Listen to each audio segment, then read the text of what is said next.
Сейчас.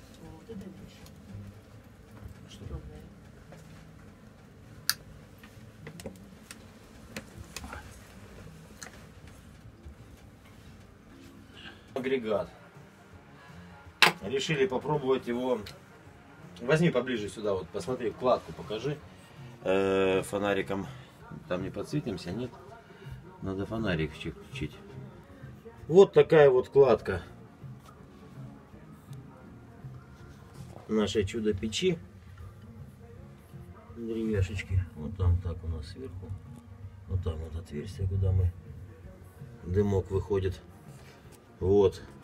Сейчас решил ее денатуратом смочить, чтобы пламечко раз и быстрее побежало, чтобы меньше было копоти впоследствии на дверке.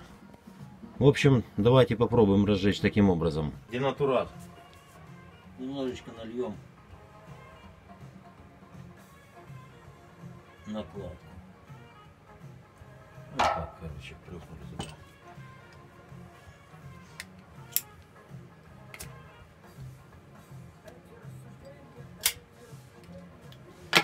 Вот такой вот он денатурат. Вон там раз, и пламечко побежало потихоньку. Сейчас постоим с открытой дверцей. Посмотрим, что будет, как, куда же у нас там движение воздуха идет. Вот. И закончится денатурат. Мало мы налили денатурату. Значит, надо добавить денатурату побольше.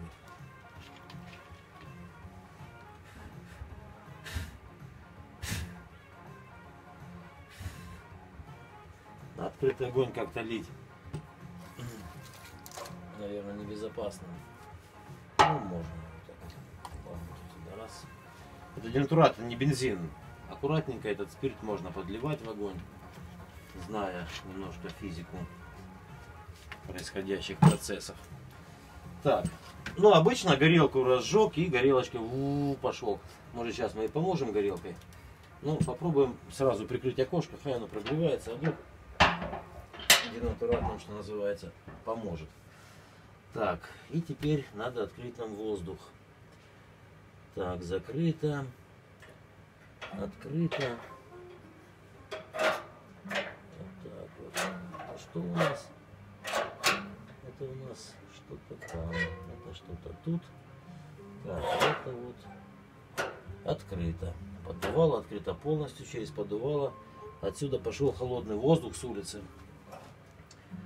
Вот. И видим, что уже стеклышко начало конденсировать. Была у нас здесь тряпочка всегда специальная. И мы сейчас попротираем, пока она прогреется, нагреется дверца, чтобы не было на ней конденсата в процессе розжига. Приходится ее немножко протирать, убирая конденсат. Вот.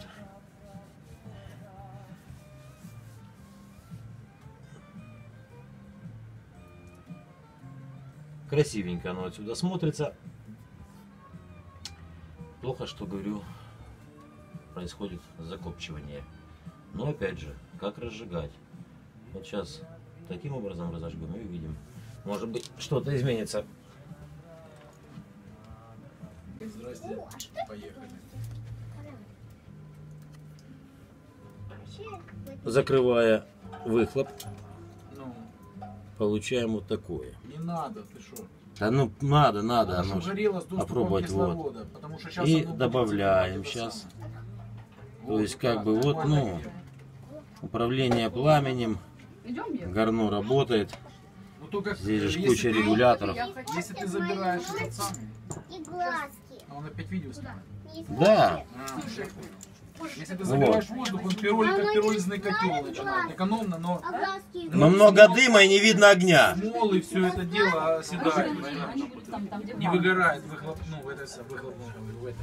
Ну вот так вот маленькими порциями зарядки, не по много уложить дров и вполне достойно горит. В баню идет парить.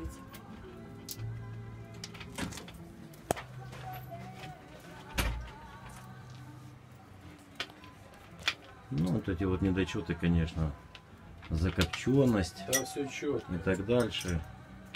А ну, если выключить свет, щелкните там с правой стороны По-другому не выключателем. бывает. Ну, Вот, всё красиво. о, Можно Новый год праздновать. вот так вот сделаем сейчас фрагментик Да, красиво. для телевизора.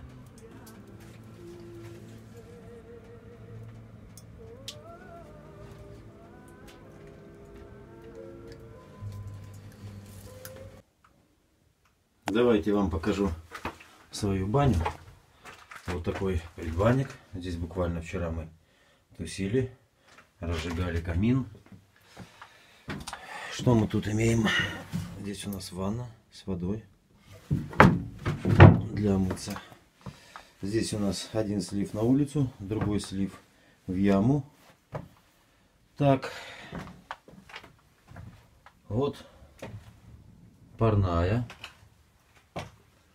Значит, сразу скажу, лампочки накаливания в верхней части, другие здесь не выживают от перегрева, распаиваются. Всякие экономки, светодиоды. Вот. Ну, там внизу у нас экономочка. Подсветочку создает. Значит, вот такая каменка. Веники вчера забыли вытащить. Вот надо было их вытаскивать, когда было в бане жарко, чтобы они просохли. Ну, забыли. Вот такой вот термоэкран из кирпича. Печка довольно-таки мощная для данного объема. Очень сильно обжигает ноги. Ну, вот так вот сверху наставлен кирпичик.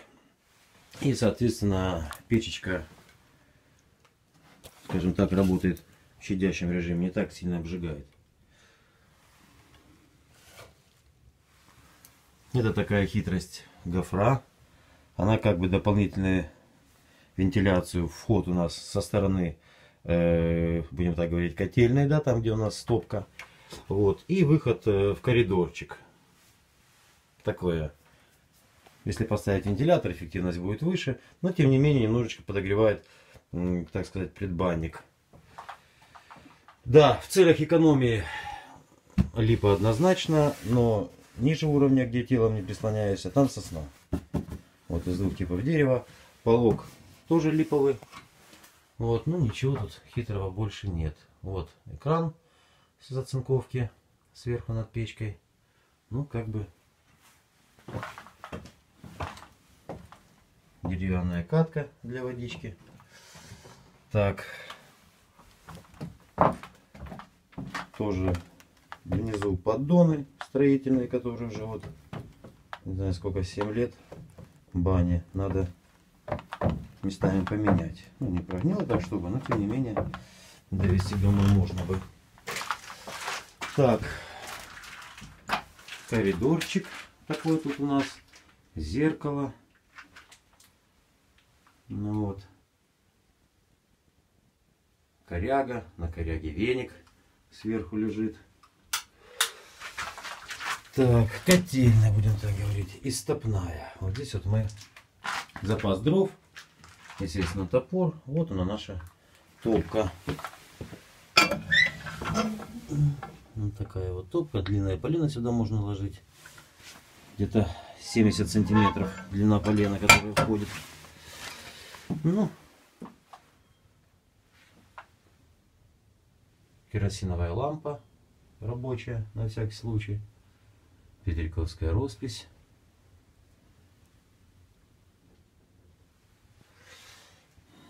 Мышка олимпийский. Ну и комната отдыха, так назовем ее. Вот так вот вчера тут отдыхали. Вот. Здесь у нас виниловые пластиночки. Ригонда 69-го ждет своей очереди ревизии. Мелодии. Ну, так. Волга. Беларусь 59-я. Hi-Fi Союз 110-й.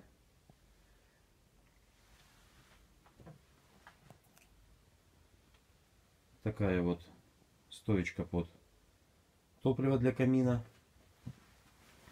Дрова сухие, садовые в основном используются. Порезаны заранее, если надо поколоть.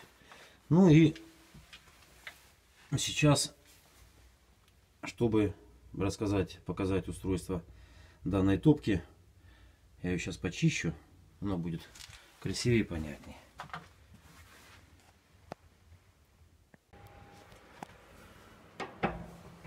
Вот так вот после вчерашнего вечера стекло вот закоптилось до такого состояния. Для удобства обслуживания мойки эта штучка вот так снимается.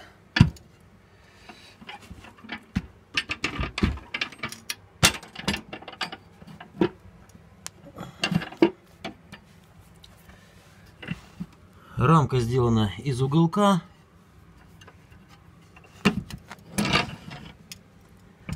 Вот, и, ну, не из уголка, а из металлических полос.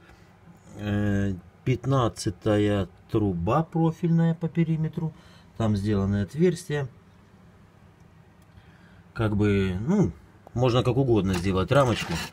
Надо учесть только одно: когда крепим стекло не жестко зажимаем.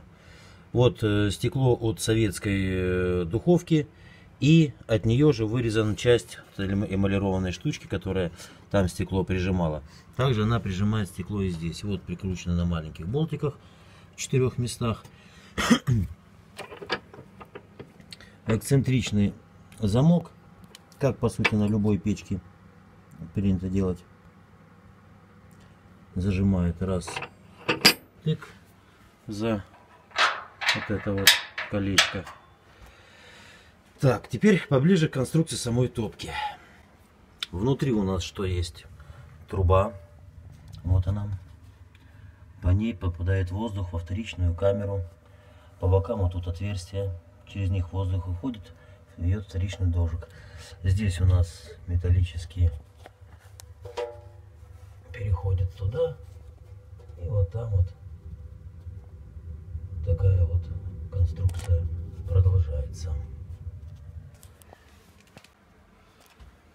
Колосники, сваренные из 10-го круга. Вот эта конструкция вся съемная. Здесь немножечко сделал, чтобы как бы оттолкнуть жар от окна топки. Тут зольник сделан вот таким вот образом. Ящичек сварен, тоже ничего хитрого. Значит, внутри, внизу, скажем так, центральная заслонка. Это основное поддувало. Открывается, закрывается. Ничего хитрого, основное поддувало, как бы. Точно так же можно воздух подавать путем приоткрытия. Да, вот так вот сделано. Тут у нас устройство.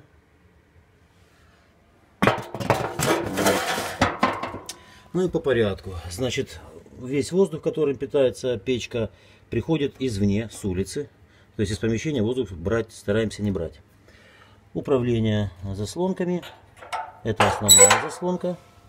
Это заслонка. Вот пошел патрубок у нас. Пришел сюда и пошел на рамку. Вот здесь вот сверху сделана щель. Как бы для обдува стекла. Ну, не знаю, насколько она как бы работает, не работает. У меня она практически постоянно открыта. Никогда не закрываю. Соответственно, управление этой заслонкой можно не делать. Точнее, вот этой вот можно не делать. Из того соображения, что труба постоянно открытая. То есть взяли, и все тут работает как надо. Без заслонки. И задняя заслонка. Задняя заслонка — это мы подаем воздух вторичной камеры вот в эту трубу.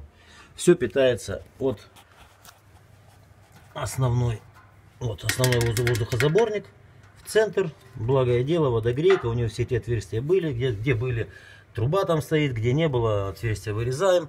Вот. Так, как уже видели, здесь стоит верхняя вот эта вот часть с наклоном сюда. И дальше вторая перемычка с таким же наклоном. Только сделан канал вот так вот. Вышел газ, пошел и сделал как бы зигзаг и вышел в дымоход. На корпусе водогрейки наварены местами ребрышки для лучшего охлаждения. Вот так, из кусочков железа, что было. И ее же кожух одет сверху для создания конвективных потоков. То есть создать конвекцию.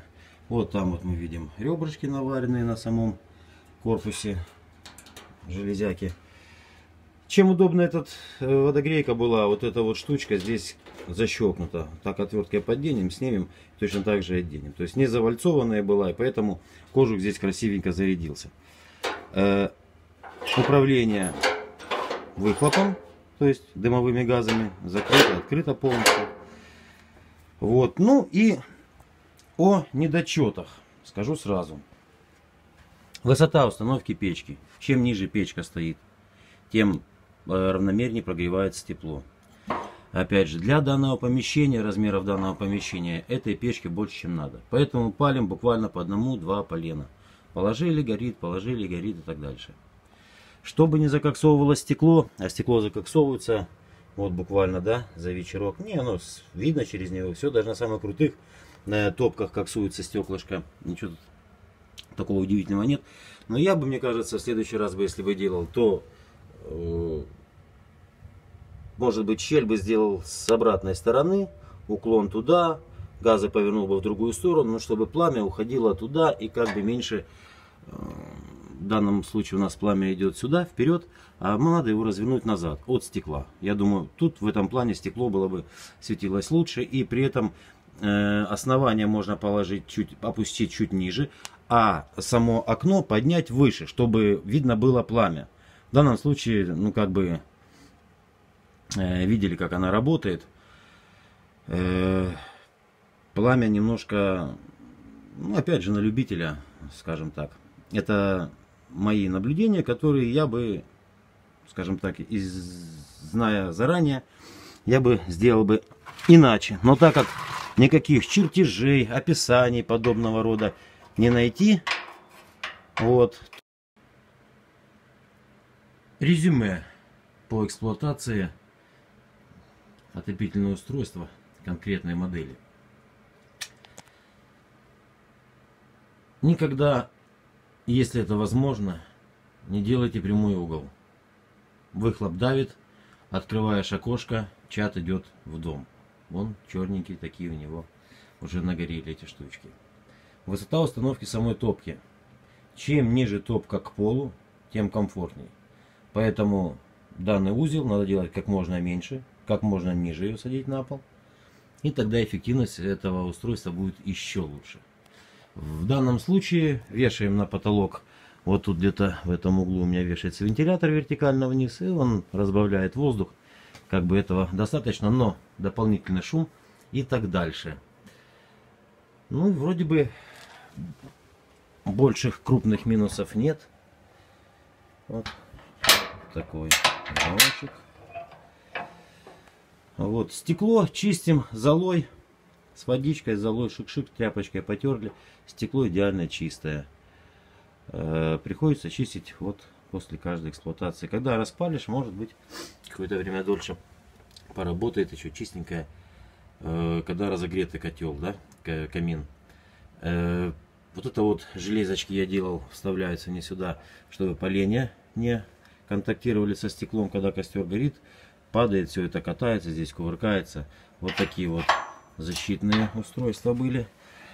Ну и рассчитывалось, что две такие поперечки, положил там туда решеточку какую-то и спокойненько можно пожарить. Но вот дымоход в данном случае не позволяет. Когда открываешь, чат идет обратно сюда.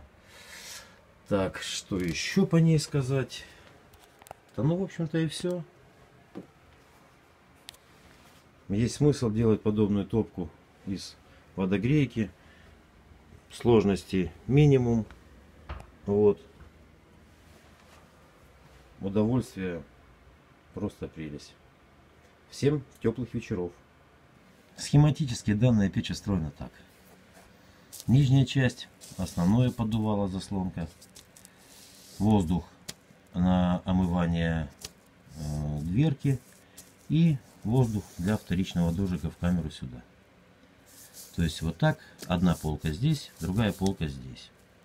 В процессе эксплуатации я понял, что скорее всего полку надо было делать вот отсюда от окна.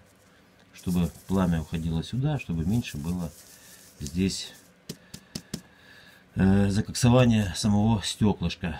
Ну, данная конструкция работает так и работает замечательно. При всем при том, что если бы я строил еще раз, я бы вот эту полку сделал бы отсюда и вот сюда. А здесь, соответственно, вот так верхнюю. При этом, при всем, чем горячее воздух мы подаем во вторичку, тем лучше. Есть смысл сделать там какой-то змеевик, не змеевик, от большей стенки его нагревать. Как-то одна трубочка. Но, тем не менее, выкладываю я здесь костер. И поэтому трубка прогревается.